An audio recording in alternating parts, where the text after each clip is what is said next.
Welcome to all engineers to our channel VRB ICT.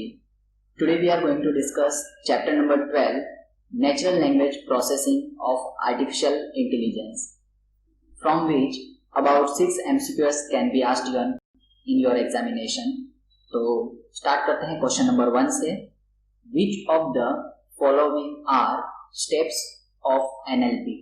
ठीक है, तो NLP के अंदर याद रखना, NLP में about 5 स्टेप्स होती हैं.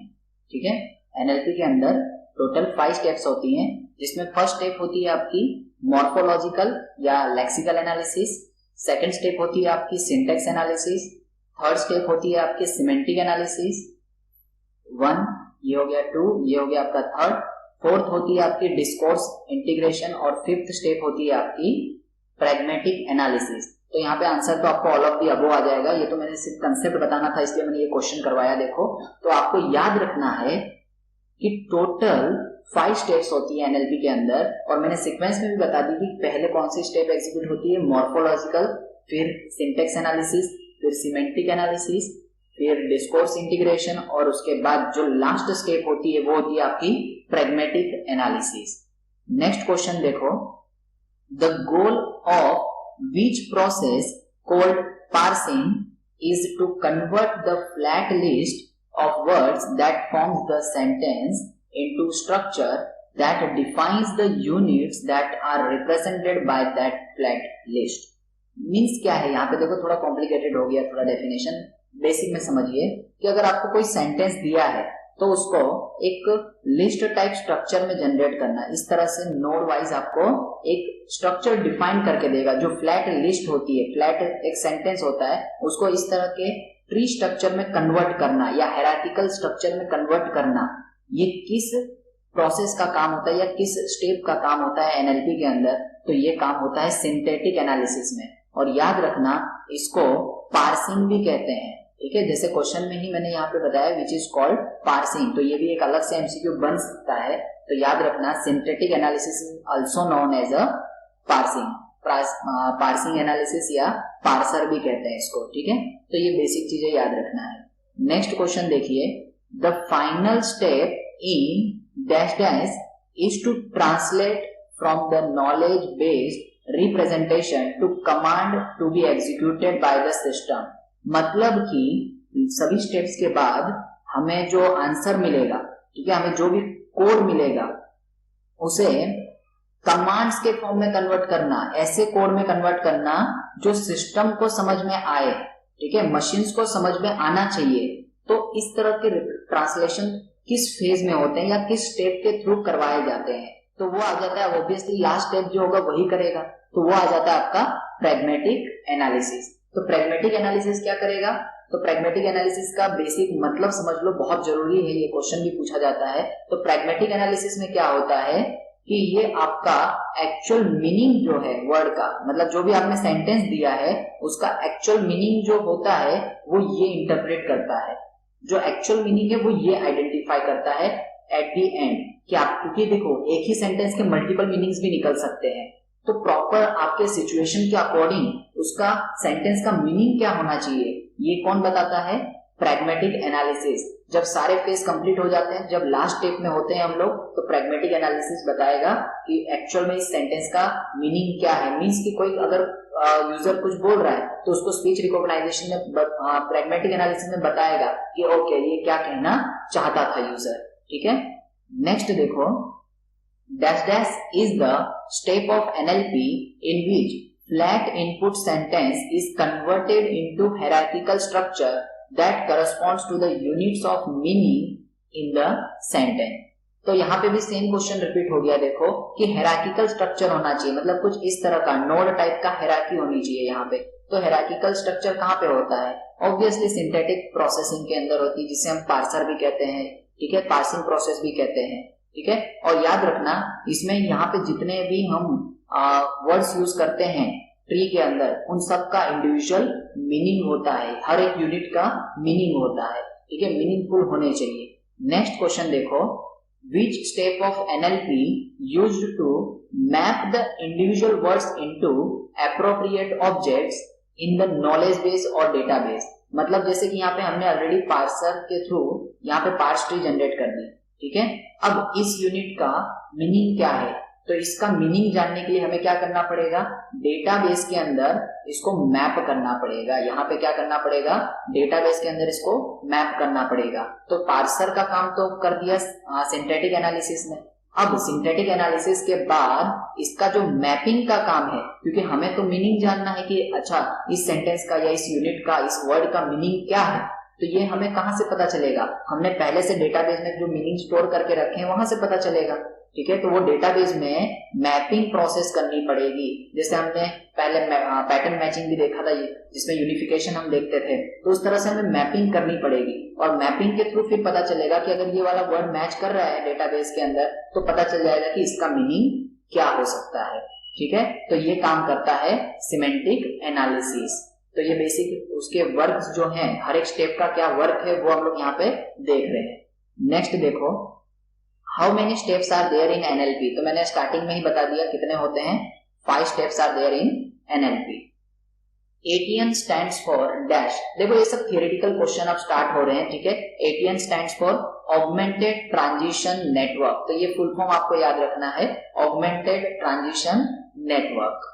नेक्स्ट देखिए, what is the main challenge of NLP. तो एनएलपी नेचुरल लैंग्वेज प्रोसेसिंग का सबसे बड़ा चैलेंज क्या है, तो सबसे बड़ा चैलेंज एक ही है कि वर्ड्स के अंदर जो एम्बिग्यूटी होती है, सेंटेंसेस के अंदर जो एम्बिग्यूटी होती है उसको हैंडल करना सबसे बड़ा चैलेंज है। क्योंकि देखो बहुत बार होता है कि एक ही सेंटेंस के मल्टीपल मीनिंग निकलते हैं, ठीक है, और वो ऊपर से ये भी मैटर करेगा कि सेंटेंस का फ्लो क्या है, मतलब किस सेंटेंस में यूज किया हुआ है। हर एक सेंटेंस के बेस पे भी उसका मीनिंग चेंज हो जाता है, ठीक है। तो इसका मतलब क्या है कि जैसे मान लीजिए कोई यूजर कुछ और कह रहा है, ठीक है, और सेंटेंस नेचुरल लैंग्वेज प्रोसेसिंग में अगर मान लो हमने उसका अलग मतलब उसका प्रिडिक्ट कर दिया, तो यहाँ पर बहुत बड़ी मिसअंडरस्टैंडिंग क्रिएट हो सकती है ड्यू टू एम्बिग्यूटी, ठीक है। तो एम्बिग्यूटी मतलब क्या होता है कि एक ही सेंटेंस के लिए दो पार्स ट्री जनरेट हो रही है, मतलब एक के मल्टीपल मीनिंग्स वहां पे है जिससे सिस्टम हमारा समझ नहीं पाता है। तो वहां पे एनएलपी में हमें ऐसा सिस्टम बनाना पड़ेगा कि जिससे क्या होगा कि सेंटेंस को पूरा आइडेंटिफाई करने के बाद सेंटेंस के बेस पे कि सेंटेंस के अकॉर्डिंग इसका मीनिंग क्या चूज करना चाहिए हमें मल्टीपल मीनिंग में से, वो एनएलपी हमारा आइडेंटिफाई कर सके। तो इसके लिए हमने प्रैग्मेटिक एनालिसिस देखा, जो कि ये वाला task at the end process में परफॉर्म करता है। तो यहाँ पे सबसे बड़ा टास्क तो यही है कि एम्बिग्यूटी हमें हैंडल करनी है। नेक्स्ट क्वेश्चन देखो, व्हाट इज मॉर्फीम। यस, आपने इसके ऊपर एक वर्ड भी सुना होगा, मॉर्फोलॉजिकल, ठीक है। स्टार्टिंग में ही मॉर्फोलॉजिकल एनालिसिस आपने स्टडी किया, तो मॉर्फोलॉजिकल में क्या आता है, मॉर्फीम्स आते हैं। तो एक्चुअली मॉर्फोलॉजिकल एनालिसिस जो कि फर्स्ट फेज होता है, फर्स्ट स्टेप होती है एनएलपी की, तो इसमें करते क्या है, तो जो भी हमारे सेंटेंसेस होते हैं, ठीक है, तो अलग अलग सभी सेंटेंस, जैसे आई एम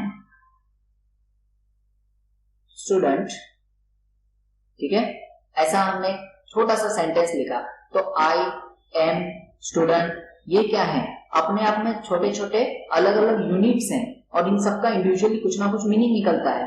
तो मॉर्फोलॉजिकल क्या करेगा, इन सभी को इंडिविजुअली यूनिट्स में ब्रेक कर देगा और सबका क्या होगा, मिनिमल यूनिट, मतलब सबसे छोटे से छोटा यूनिट, जैसे आई जो है वो सबसे छोटा यूनिट हो गया यहाँ पे, एम उसके बाद थोड़ा बड़ा यूनिट, मतलब सभी वर्ड्स में सबसे छोटा यूनिट हम प्रेडिक्ट करेंगे जिसका क्या होना चाहिए, पर्टिकुलर मीनिंग होना चाहिए, तो उसे हम कहते हैं मॉर्फोलॉजिकल में से ही आ जाता है वर्ड मॉर्फीम, ठीक है। तो मिनिमल यूनिट ऑफ मीनिंग मतलब किसी भी सेंटेंस में जो मिनिमम, जैसे बहुत बार होता है ना, जैसे मल्टीपल वर्ड्स होते हैं, जैसे मान लीजिए मैंने एक ले लिया यहाँ पे वर्ड मिस अंडरस्टैंडिंग, ठीक है। तो यहाँ पे एक्चुअली अगर मैं इसको ब्रेक करूं तो यहाँ पे 2 वर्ड्स बन सकते हैं। इसको अगर हम एक मानेंगे, देखो इस पूरे को अगर मैं एक सेंटेंस मान के चलूं, ठीक है, तो एक वर्ड एक यूनिट मान के चलूं तो क्या होगा, ये मैक्सिमल यूनिट हो जाता है, ठीक है, इसका बड़ा मीनिंग निकलता है। लेकिन इसको अगर मैं 2 पार्ट्स में ब्रेक कर दूं, जैसे ये मिस है, ठीक है, एक होना चाहिए था, ठीक है, मिस अंडरस्टैंडिंग में अगर मैं मिस को ब्रेक कर दूं यहाँ पे, ठीक है, और अंडरस्टैंडिंग को यहाँ पे ब्रेक कर दूं, तो ये क्या है, ये अपने आप में मिनिमल यूनिट हो गए। अब मैंने बड़े यूनिट को छोटे मिनिमल यूनिट्स में ब्रेक कर दिया और ऑब्वियसली इन सबका इंडिविजुअल मीनिंग भी है, ठीक है, ये दोनों के दोनों क्या है, मिस और अंडरस्टैंडिंग दोनों का अपना अपना एक मीनिंग है, ठीक है। और जब दोनों को जोड़ देंगे तो एक पूरा सेंटेंस बन जाता है। तो हमने क्या किया, मिनिमल मीनिंग वाले यूनिट्स को ब्रेक करना। तो ये काम कौन करता है, मॉर्फोलॉजिकल यूनिट एनालिसिस करता है। आपने लेक्सिकल फेज भी देखा होगा जब आपने टीओसी या कंपाइलर डिजाइन स्टडी किया होगा, ठीक है। नेक्स्ट क्वेश्चन देखिए, विच of the following is free morpheme of word unhappiness. तो आपको यहाँ पे देखो एक वर्ड दे रखा है अनहैप्पीनेस, ठीक है। तो अनहैप्पीनेस में एक तो आपका ये हो गया अन, यहां से आपका हो गया हैप्पी और यहां से हो गया आपका नेस, ठीक है। तो यहाँ पे 3 यूनिट बन जाते हैं। जैसे कि मैंने जस्ट प्रीवियस एग्जांपल मिसअंडरस्टैंडिंग बताया, तो यहाँ पे आपके 3 बन गए, अन, हैप्पी, नेस, ठीक है। तो ये तीनों क्या है, मिनिमल यूनिट है, मतलब ये तीनों क्या है, मॉर्फिम है। लेकिन इसमें जो हैप्पी है इसको हम कहते हैं फ्री मॉर्फिम। इसको क्या कहते हैं हम लोग, फ्री मॉर्फिम। और दोनों जो है अन और नेस ये बाउंडेड मॉर्फिम है एक तरह से। क्यों ऐसा, तो देखिए हैप्पी जो है वो अपने आप में एक पूरा मीनिंग कंटेंट करता है। हैप्पी मतलब खुश रहना, ठीक है। और अन और नेस ये ऐसे वर्ड हैं, ये भी मॉर्फिम है लेकिन ये बाउंडेड है, मतलब किसी वर्ड के साथ जब हम इसको फ्री मॉर्फिम के साथ जब हम अटैच करेंगे तो वो उस सेंटेंस का मीनिंग बदलेगा, उस वर्ड का मीनिंग चेंज कर देगा, ठीक है। तब ज्यादा मीनिंगफुल सेंटेंस वो बन पाएगा। तो ये कैसे हो जाते हैं आपके, ये आपके बाउंडेड हो गए, ठीक है। तो आपको फ्री मॉर्फिम और बाउंडेड मॉर्फिम में लॉजिक क्लियर हो गया होगा। नेक्स्ट देखिए, विच of the following is smallest unit of sound, ठीक है। जैसे अभी हमने देखा कि मीनिंग जो होते हैं, किसी भी सेंटेंस का जो मीनिंग होता है, ठीक है, तो मीनिंग का जो स्मॉलेस्ट यूनिट है, मीनिंग का स्मॉलेस्ट यूनिट अगर है तो उसको हम कहते हैं मॉर्फिम, ठीक है। तो उसी तरह से अगर हम यहाँ पे देखेंगे कि साउंड है, ठीक है, साउंड का भी स्मॉलेस्ट यूनिट अगर हम यहाँ पे देखेंगे तो वो होता है आपका फोनीम, ठीक है। स्मॉलेस्ट यूनिट क्या होता है, फोनीम होगा, ठीक है ना। तो फोनीम आपका साउंड का स्मॉलेस्ट यूनिट होता है। इसी की वजह से हम कह सकते हैं कि जैसे आपको कोई भी वर्ड आप प्रोनाउंस करते हो, जैसे आप कॉल आया तो आप क्या कहते हो, फोन कहते हो, फोन आया था, ठीक है। तो फोन वर्ड क्या है, साउंड का सबसे स्मॉलेस्ट यूनिट है और स्मॉलेस्ट यूनिट के ऊपर से ये फोन वर्ड आया हुआ है, ठीक है। तो आपको बेसिक चीजें समझ में आ रही होंगी। नेक्स्ट देखो, which of the following is issue of syntax analysis. Syntax analysis का सबसे बड़ा इश्यू जो है वो है एनाफोरा रिजोल्यूशन। आईएमपी क्वेश्चन है, इसको याद रखिएगा, एनाफोरा रिजोल्यूशन। अब ये क्या होता है सिंटेक्स एनालिसिस में, इसका सबसे बड़ा इश्यू क्यों है। तो पहले हम एक एग्जांपल लेके चलते हैं। जैसे मान लीजिए एक एग्जांपल में मान लेता हूं, the dog entered in my room, it scared me, ठीक है। तो यहां पर एक सेंटेंस बनाया मैंने, देखो कि the dog entered in my room, it scared me. तो ये बेसिक सा सेंटेंस दिया, अगर हम पढ़ेंगे तो हमको तुरंत समझ में आ रहा है कि इसका मीनिंग क्या है। लेकिन जब हम कंप्यूटर के थ्रू इस चीज को समझाना चाहेंगे तो यहाँ सबसे बड़ा इश्यू क्या है, सबसे बड़ा इश्यू यहाँ पे क्रिएट करता है ये ईट, ठीक है। यहाँ पे जो ईट दिया हुआ है ये सबसे बड़ा इश्यू क्रिएट करेगा। कैसे, क्योंकि कंप्यूटर जब पहले पढ़ेगा the dog entered in my room, okay, उसको इसका मीनिंग पता है।